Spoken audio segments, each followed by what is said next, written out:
Atvykom prie Kraklių išsvajotojų. Ką tik bandėm pakelt droną, įvyko didžiausias what the fuck. Turiu istoriją apie šitą rajonėlį. Anksčiau čia buvo lūšnynas. Ko gero viena sunkesnių dienų šioje kelionėje. Per pirmą pusvalandį vairuotojas nutrenkė viščiuką. Ačiū, kad žiūrit ir tęsim video.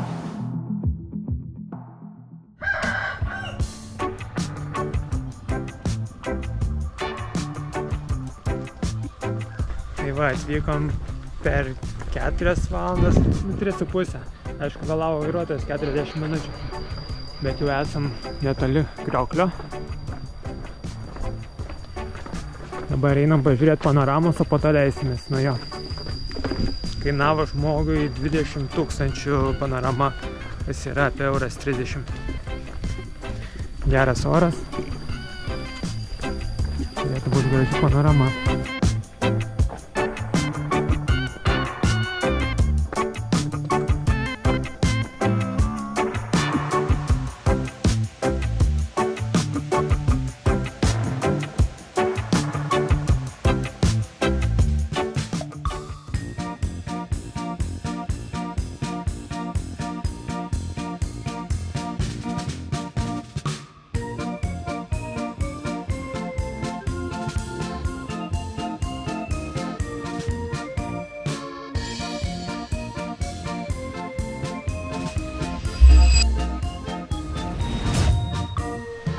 Ką tik bandėm pakelt droną, įvyko didžiausias what the fuck. Jis nepakilo, jis pradėjo iš pradžių leistis, nereagavo į valdymą, dakilo, trenkėsi į lapus, nuskynė kelis lapus ir tada nusileido. Ačiū Dievui, viskas gerai, visi sveiki, nes buvo pilna žmonių. Einam dabar.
žiauriai sunku, įsidarbinau kalendarį.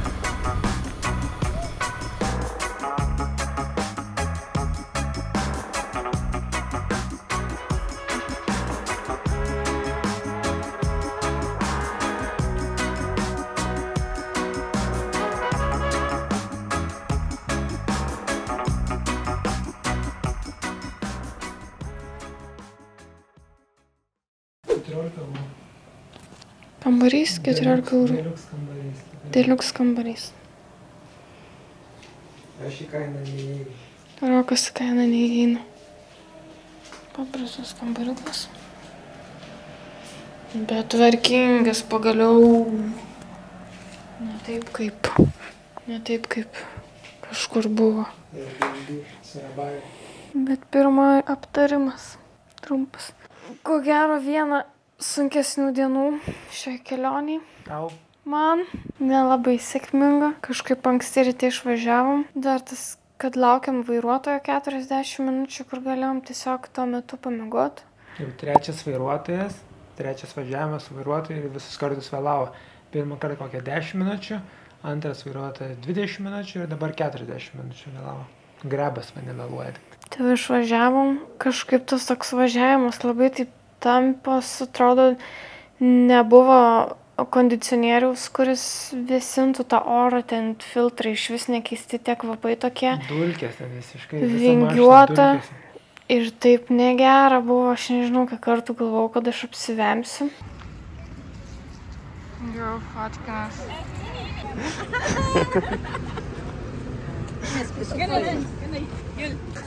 Fotkinas. Susirinkimas.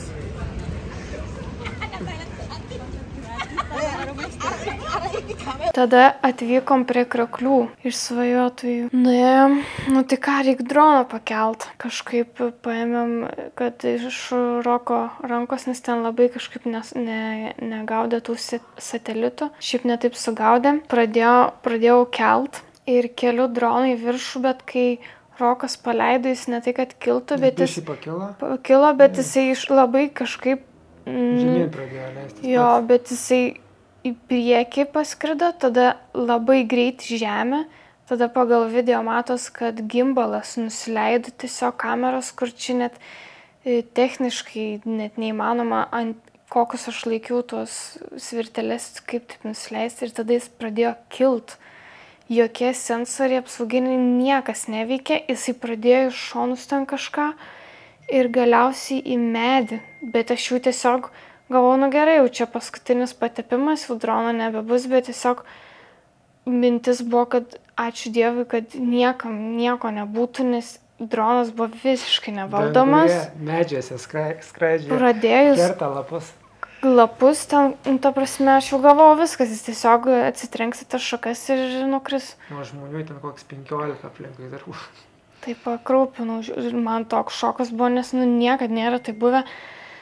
Ir tokia gėda to pačiu, nes jie tai nespranta, kad čia ne aš valdžiau tą droną, žinai, ir atrodo, kad tokia pana atvarė, žinai, čia išsikels.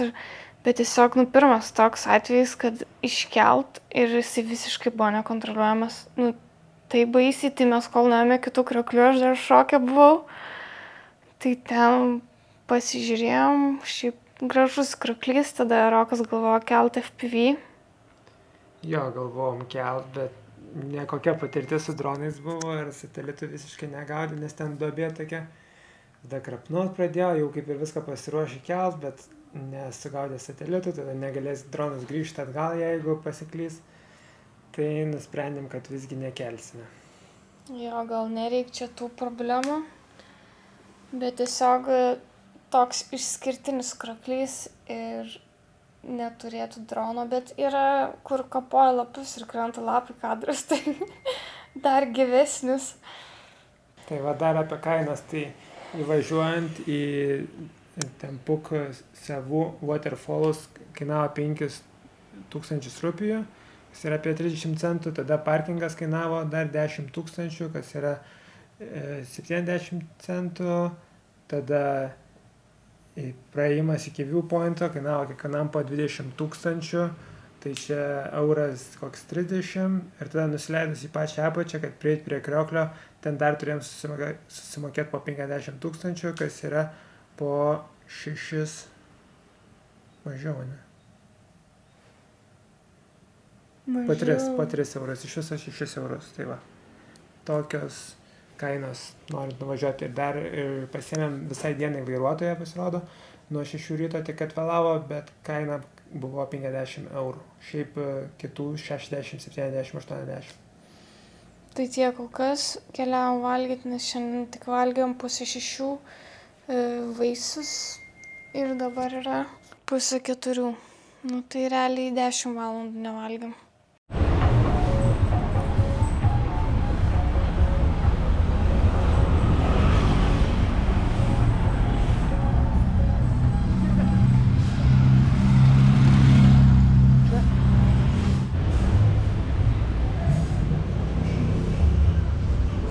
Pagaliau. Pietus, vakarienė.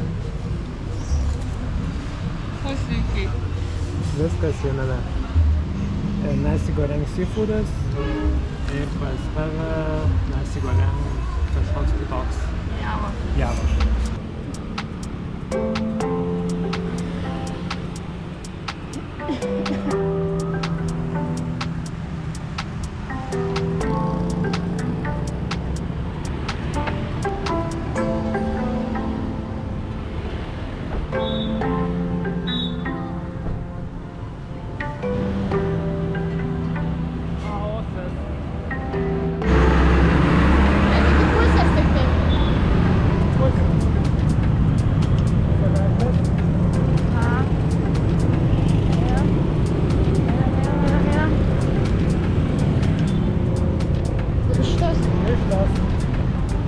Turim, perėjom gatvę.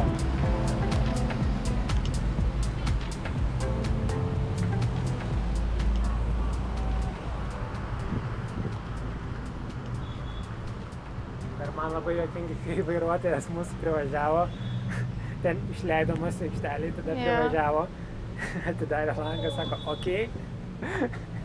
Aš sakiau, okei, ir sėdam į mašiną. Mokama. Jėzu su bandelėm.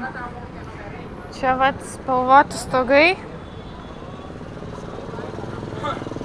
Kaip vadinas? Jau dingo Rokas. Kampung. Varna. Kampung.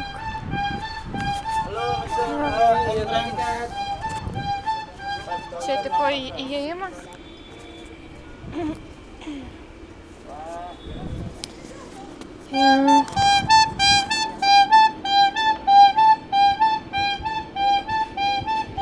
Įėjimas 50 000.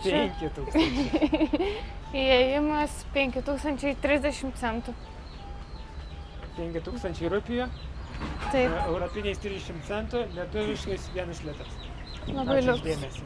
Turiu istoriją apie šitą rajonėlį. Tai anksčiau čia buvo lūšnynas, bet prieš kokią 10 metų 8 studentai sugalvojo, kad reikia šiek tiek pagražinti šitą lūšnyną, nes jau čia žmonės buvo be įsikraustantis, labai skurdas didelis ir jie išpaišė visus namus kažkeliom spalvom tom pasteliniam ir atsigavo miestelis, dabar gauna pinigų iš turizmo, rajonas klesti, kaip sakant. Taip, bet jau galėtų perdažyti dar kartą. Jau biškį pavargė. Atnaujint spalvas, ne? Taip. Galės.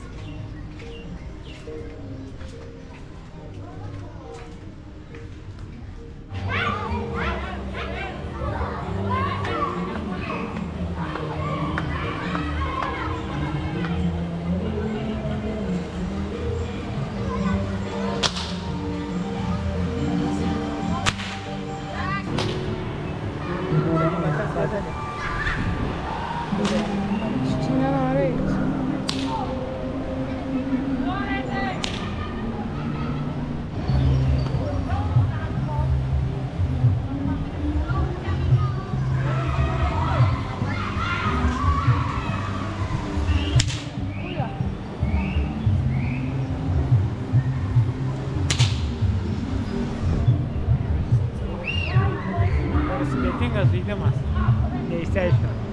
čia žaidžia žaidimą su jaučiu galvom ir vienas turi botagą ir keičias.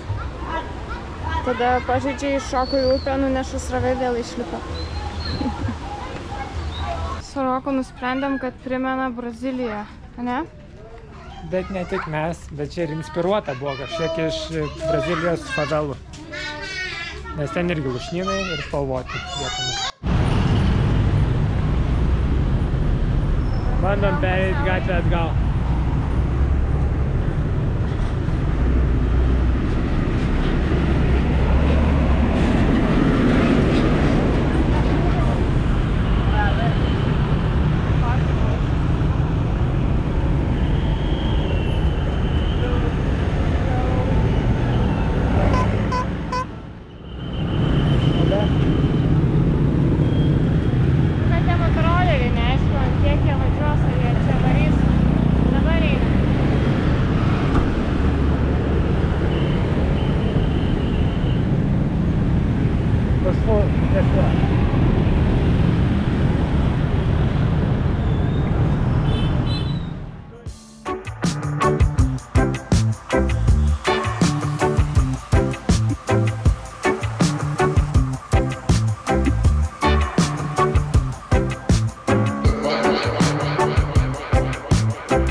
Gal iš paveikslėlių ir didesnė atrodė. Labas rytas visiems susirinkusiems prie šio gausaus pusryčių stalo. Tai vat, norėjom, kol laukiam maisto, norėjom papasakoti biškį apie vairavimą Indonezijoje, bet aš sulaukiu maisto, tai greitai papasakosiu. Tai iš pradžių važiavom iš orangutanų turo, iš Bukit Lavango į Medaną. Tai per pirmą pusvalandį vairuotojas nutrenkė viščiuką, kuris skrido į krūmus, tikimės, kad išgyveno. Tada vos nepartrenkė 2 šunų ir vos nevažiavo į griovį. Duobės žiaurios ten buvo, ta prasme niekas ten netvarko, niekas nesilanko, atrodo, apleista vieta. Visiškai dar dėjom kokius 3 valandas, virš 3 valandų. O vakar mes buvom pirmieji klientai savo vairuotojai, tai važiavom irgi 3 valandas į priekį ir 2 valandas atgal. Tai kelių motociklininkų vos nenunešė, kelių mašinų, bet čia turbūt įprasta. Ir jaučiu kokį trečdalį laiko važiavom kitą kelio pusę, bandydami aplenkti visokias fūras ir panašiai. Tai žodžiu, labai intensyvus eismas ir labai daug nervų ir streso pareikalauja iš mūsų pačių vien žiūrint, kaip važiuoja. O jeigu bandai užmigti ar užsimerkti, tai pasidaro bloga tiesiog. Tai va, pridursiu prie vairavimo temos, kad kai važiavom į Medaną, matėm, kaip vaikai važiavo ant stogo. Jie vyko į mokyklą, tai mergaitės sėdėjo viduje autobusiuko, ant stogo berniukai. Taip pat 10-mečiai vaikai patys važiavo į mokyklą ir pilna ten tokių žmonių. Todėl biški juokinga, jeigu sustabdo ir kad turistas važiuoja be teisių ar be pažymėjimo, be šalmo ir tu turi susimokėti, čia vaikai tiesiog laksto su tais motoroleriais į mokyklą. Ir toks dar pastebėjimas irgi, kad dabar šitą mieste, Malangė, retai turbūt rasiu tokią kavinukę, kad va, čia taip gražiai sutvarkyta, vakarietiškai, ten kava, viską, tokiose salose sudėtinga rasti, nebent esi didmiesčiuose. Ir šiaip pagalvom su Roku, kad todėl ir yra paprasčiausia žmonėm vykti turbūt į Balį, nes tu ten nuvyksti, ten yra viskas tau paruošta, pilna visokių kavinių, gali kur nori nueiti pavalgyti, ką nori aplankyti. Ir yra tas toks saugumo jausmas, kad tu gausi bet kada, ko tu nori realiai. O keliaujant va tokiose salose jau yra sudėtingiau, tu turi labai prisitaikyti prie tų vietinių vietų, tu prie to orangutanų irgi ten kelios valgymo įstaigos, tai tu realiai neturi net pasirinkimo, eini tiesiog pavalgyti. Tai ir tas susisiekimas ganėtinai sudėtingas, ko daugelis galbūt neparodo, parodo tik tą gražiąją pusę, kad kokie gražūs krakliai ar ten vaizdai, bet tas nusigavimas jisai varginantis yra. Tai šiandien nesimiegojom, bet laukia kelias labai sudėtingos dienos, dar sudėtingesnės ir supratau, ant kiek daug duoda miegas, nes iškart ir nuotaika geresnė ir norisi filmuoti, šnekėti. Tai tiek. Ačiū, kad žiūrit ir tęsim video. Tapimas, kad gyvenom Surabajoje, tai Surabaja yra antras didžiausias miestas Indonezijoje visoje, o Malangas, šitas miestas, yra antras didžiausias miestas Javos saloje. Tai čia toks sutapimas.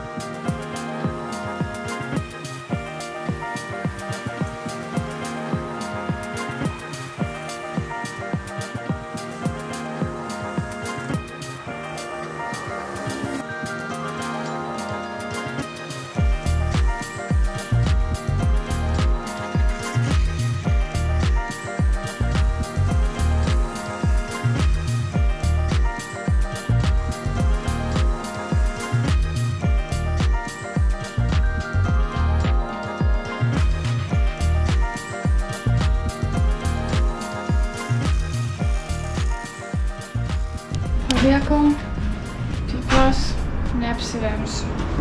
Palinkėsiu ir Rokui to paties. Keliaujam į Romą.